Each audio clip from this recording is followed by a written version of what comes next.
Hallo meine Freunde, ich freue mich wirklich sehr, dass ihr hier seid. Heute werde ich euch das Geheimnis und die Geschichte des berühmtesten Wahrzeichens Londons erzählen.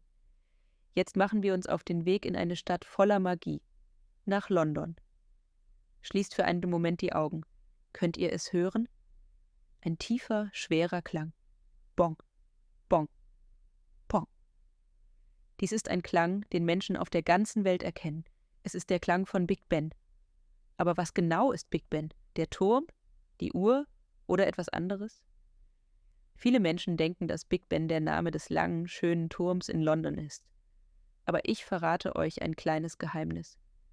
Das ist eigentlich nicht richtig. Der Turm hat einen anderen Namen. Die riesige Uhr hat ihre eigene Geschichte. Und Big Ben? Eigentlich ist Big Ben eine riesige Glocke im Inneren des Turms. Ihr Klang ist so stark, dass man sie noch kilometerweit hören kann. Habt ihr euch jemals gefragt, wie eine so große Glocke dort hineingebracht wurde? Wer hat sie gebaut? Und warum ist sie für die Menschen in England und sogar auf der ganzen Welt so bedeutungsvoll? Denkt an euer eigenes Leben. Habt ihr einen Lieblingsklang? Vielleicht der Klang von Regen. Vielleicht ein Lied, das eure Mutter gesungen hat. Für die Londoner ist Big Ben wie der Herzschlag ihrer Stadt.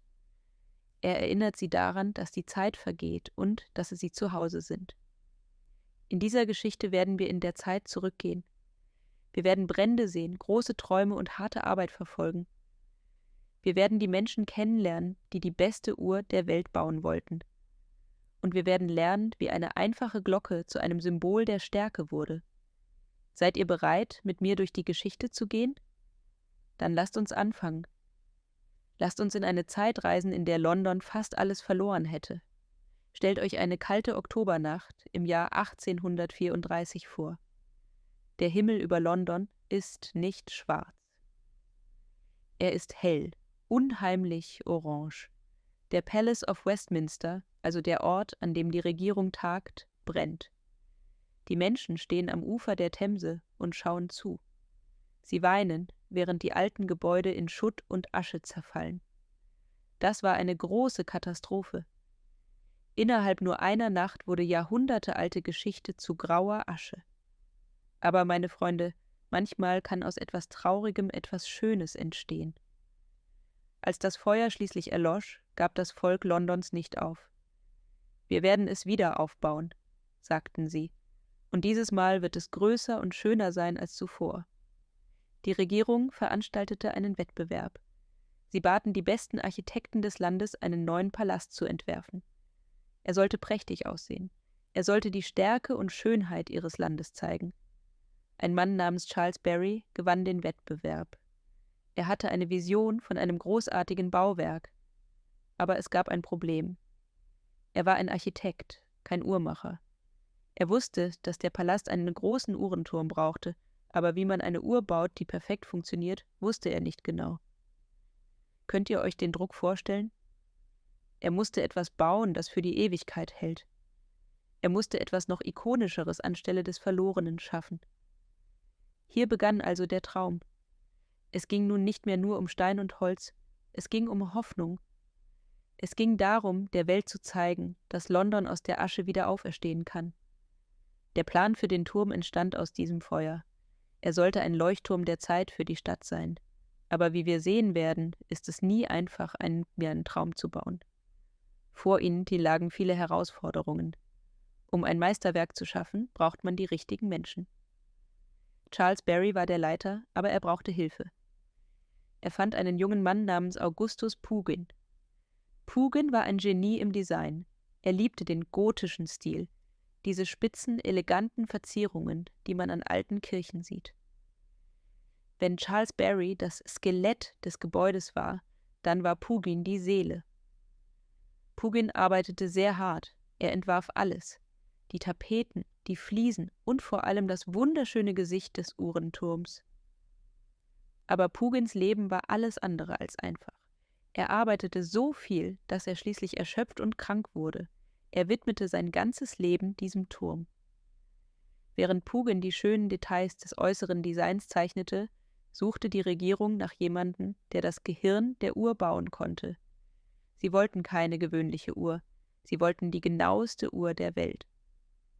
Eine Uhr, die selbst bei Wind und Schnee exakt geht. Damals waren die meisten Uhren nicht sehr zuverlässig. Sie gingen langsamer oder schneller.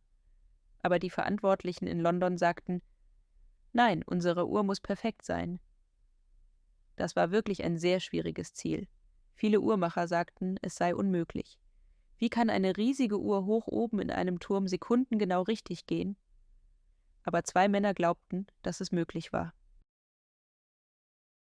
Der eine war ein Wissenschaftler namens George Airy, der andere ein Uhr- und leidenschaftlicher Anwalt namens Edmund Beckett Denison. Mit ihnen zu arbeiten war nicht immer einfach. Sie hatten sehr starke Meinungen.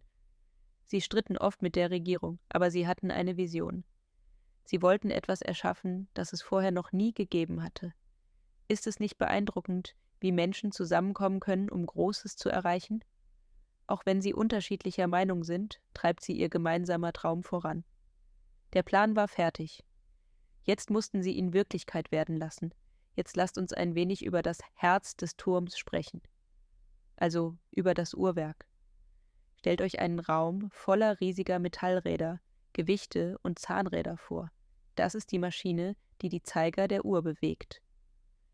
An der Spitze dieses Systems stand Edmund Beckett Denison. Er war sehr klug, aber auch ziemlich stur. Er wusste, dass der Wind die riesigen Uhrzeiger treffen und verschieben könnte, wodurch die Uhr ungenau werden würde. Um das zu lösen, erfand er etwas völlig Neues. Es heißt Gravity Escapement. Es klingt ein wenig kompliziert, ich weiß. Aber denkt so darüber nach. Es ist wie ein spezieller Schutz, der dafür sorgt, dass die Uhr nur genau dann bewegt wird, wenn sie es soll. Also schützt es das Tick-Tack vor den Wetterbedingungen. Dank dieser Erfindung wurde die Uhr zu einer der genauesten der Welt. Ein wahres Meisterwerk der Ingenieurskunst. Aber es gab auch eine lustige Besonderheit. Selbst mit diesem perfekten System brauchte die Uhr manchmal ein winziges bisschen Hilfe. Wie stellt man also eine riesige Uhr richtig ein? Mit kleinen Münzen. Sogar heute noch werden alte britische Pennies verwendet. Geht die Uhr ein bisschen zu schnell, legt man einen Penny auf das Pendel. Geht sie zu langsam, nimmt man einen Weg. Nur ein einziger Penny kann die Geschwindigkeit der Uhr um 0,4 Sekunden pro Tag verändern. Könnt ihr das glauben? Eine riesige, schwere Maschine, die von ein paar kleinen Münzen gesteuert wird. Das zeigt uns, selbst die größten Dinge im Leben hängen oft von den kleinsten Details ab. Die Uhr war ein großer Erfolg. Stark, intelligent und wirklich schön. Aber eine Uhr braucht auch eine Stimme. Sie muss der Stadt sagen, wie spät es ist. Und hier beginnt die Geschichte der Glocke. Jetzt kommen wir zum berühmtesten Teil der Geschichte. Die Glocke. Die große Glocke. Aber wusstet ihr, der Big Ben, den wir heute hören, war nicht die erste Glocke. Die erste Glocke wurde 1856 hergestellt. Sie war riesig. Sie wog ganze 16 Tonnen. Sie war so groß, dass sie durch die Straßen Londons von 16 weißen Pferden transportiert wurde. Die Menschen jubelten. Alle waren sehr aufgeregt. Aber dann passierte etwas Schreckliches. Beim Testen der Glocke riss sie. Der Klang war ruiniert. All die harte Arbeit war umsonst. Die Menschen waren sehr enttäuscht. Aber sie gaben nicht auf. Sie zerstörten die alte Glocke und schmolzen das Metall ein. Und sie versuchten es erneut. 1858 wurde an einem Ort namens Whitechapel Bell Foundry eine zweite Glocke gegossen. Diese Glocke war etwas kleiner, etwa 13,5 Tonnen, aber immer noch riesig. Diese zweite Glocke ist diejenige, die wir heute Big Ben nennen. Aber warum Big Ben? Es gibt 2 Geschichten dazu. Einige Leute sagen, der Name komme von Benjamin Hall. Er war ein sehr großer Mann, der am Bauprojekt beteiligt war. Die Menschen mochten ihn und nannten ihn Big Ben.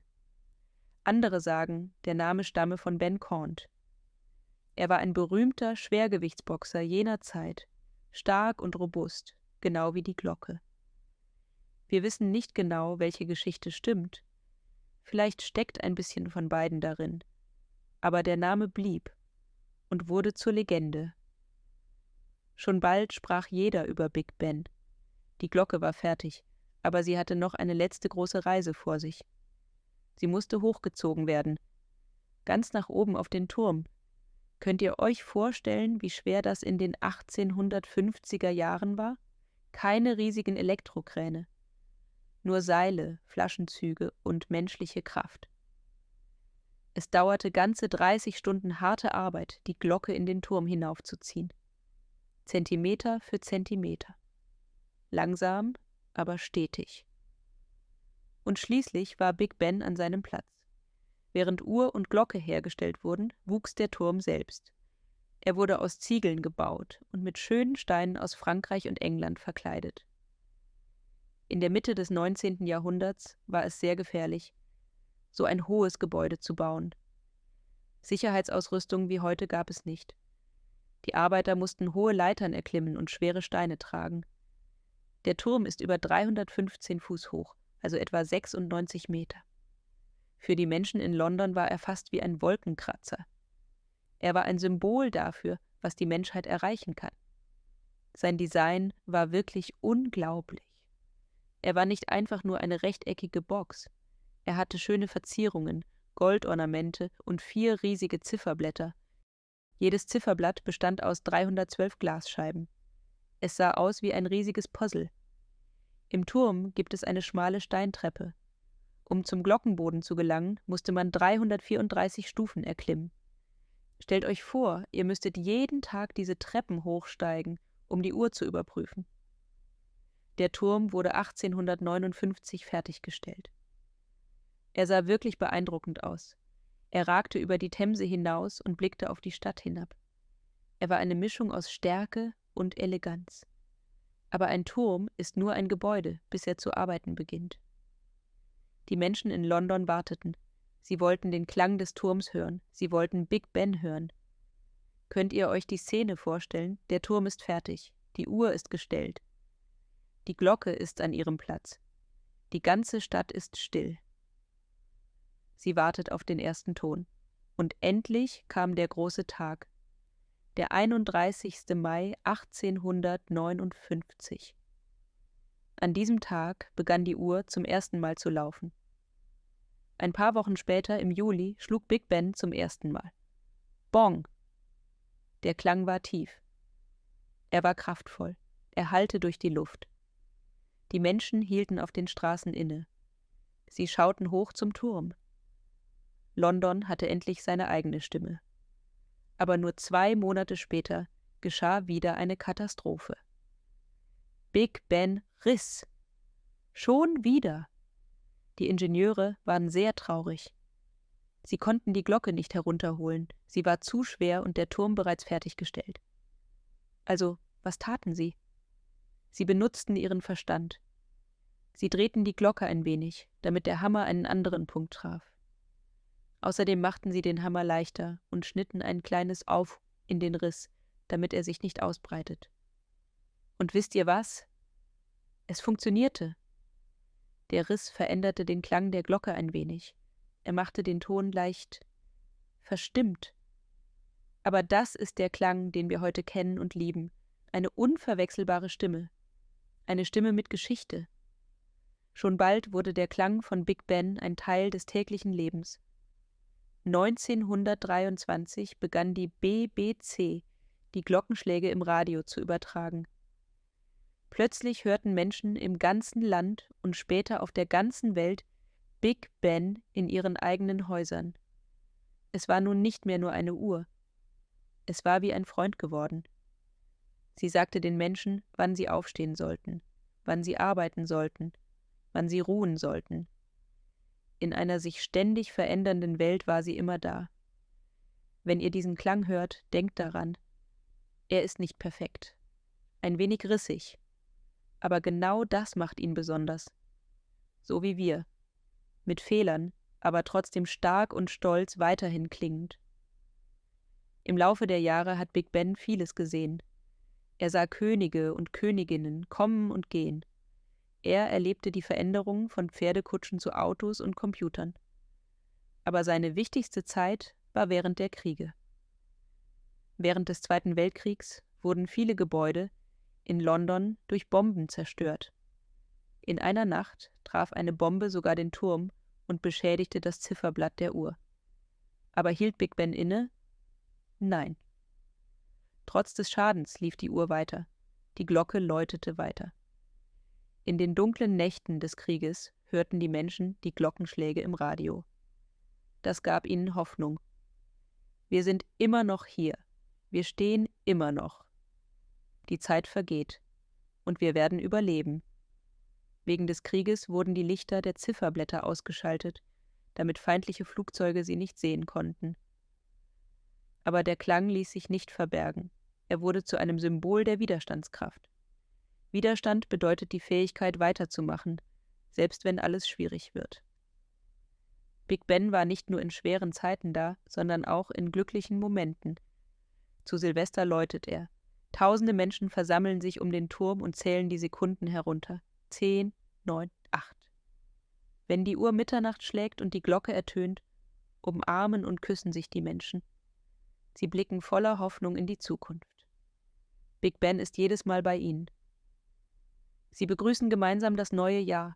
Er ist ein Zeuge der Geschichte.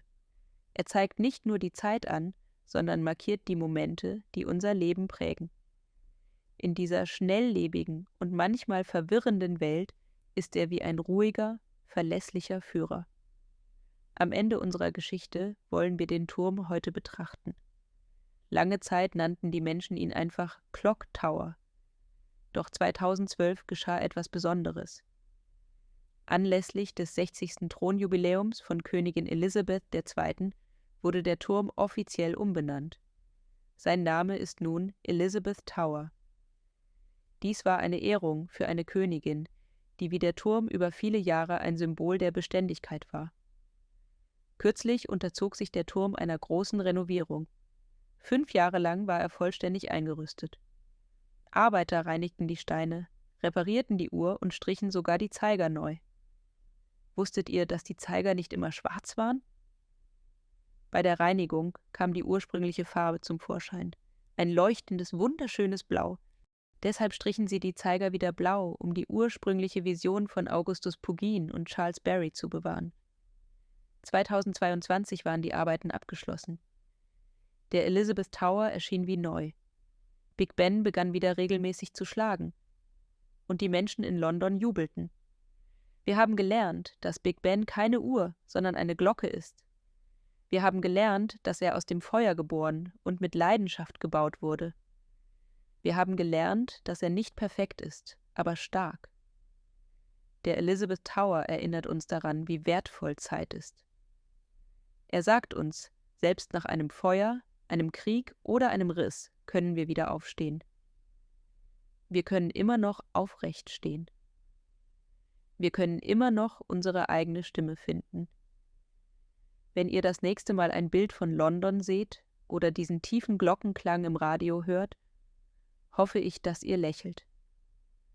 Ich hoffe, ihr erinnert euch an die Geschichten von den weißen Pferden, den alten Pennys und den 2 Bens. Es war mir eine große Freude, diese Geschichte mit euch zu teilen. Denkt daran, Geschichte besteht nicht nur aus Daten und Namen. Sie ist das Herz und die Seele der Dinge, die wir bauen. Bis zum nächsten Mal. Bis dahin hört zu, lernt und träumt weiter. Wenn euch mein Video gefallen hat, vergesst nicht, meinen Kanal zu abonnieren, das Video zu liken und einen Kommentar zu hinterlassen.